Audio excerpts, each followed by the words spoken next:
Daun kelapa yang berceceran di bawah pohon kelapa itu harus dibakar, karena salah satu fungsinya untuk mengganggu kumbang kelapa. Jadi yang komen bahwa saya tidak pernah spray insek kelapanya, padahal saya pernah berkata ada hama atau kumbang kelapa. Jadi spray atau insek atau lainnya itu kita tidak pernah lakukan, karena memang kita lakukan perawatan secara alami, dan cara kami adalah dengan membakar daun kelapa yang jatuh, kemudian memotong rumput yang tumbuh. Dan memang juga kelapa di sini itu kita tanam tanpa pupuk dan obat pertanian lainnya. Jadi gitu ya. Dulu itu kita buat minyak goreng itu dari buah kelapa yang ada di kebun ini. Dan bahkan kita jual dalam bentuk botol. Tetapi semakin maraknya minyak kelapa sawit yang murah dan praktis, maka kebiasaan membuat minyak kelapa kampung itu mulai menurun. Jadi yang komen bahwa kita tuh jarang beli minyak goreng, soalnya bisa buat minyak sendiri. Ya itu dulu, kalau sekarang kan masyarakat udah malas, maunya tuh yang instan. Padahal minyak kelapa itu minyak sehat dan banyak manfaatnya untuk tubuh, ketimbang dari minyak kelapa sawit.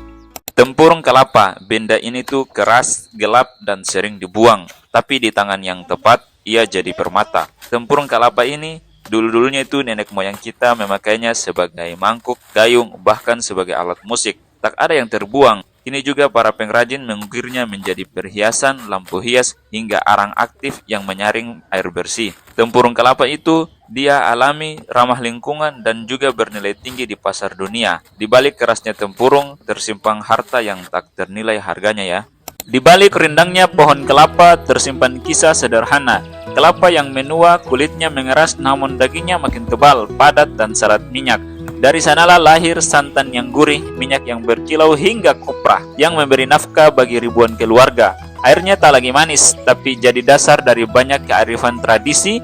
Kelapa tua bukan sekedar buah, ia adalah simbol keteguhan. Semakin tua semakin bermanfaat. Beginilah alam mengajarkan kita bahwa nilai sejati yang sering muncul saat usia bertambah. Kelapa tua warisan tropis yang tak pernah tergantikan.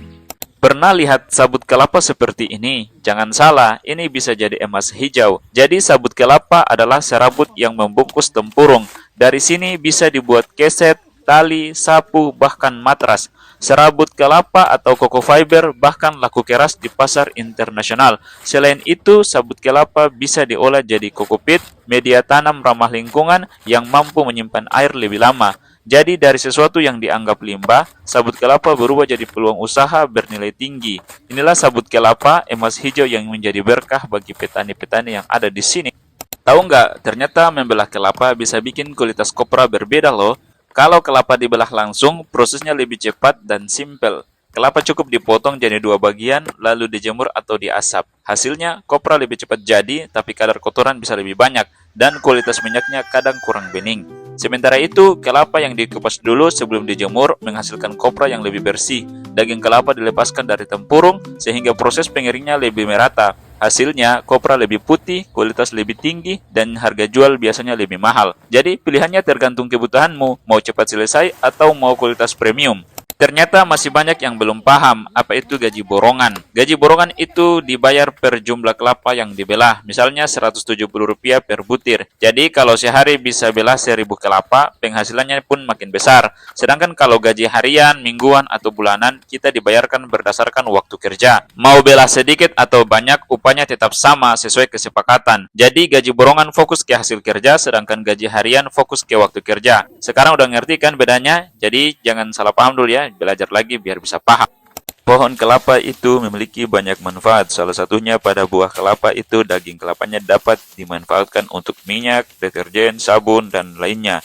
Dan untuk batok kelapa dapat dimanfaatkan untuk arang briket ataupun kerajinan lainnya. Sedangkan sabuk kelapa dapat dimanfaatkan untuk media tanam, tali, ataupun sapu. Dan apakah kelapa yang berwarna hijau dapat diminum dan dimakan? Jadi kelapa yang kita belah itu walaupun warnanya hijau tetap tidak bisa dimakan langsung. Kalaupun diminum airnya masih bisa. Oke, jadi jangan salah makan ya.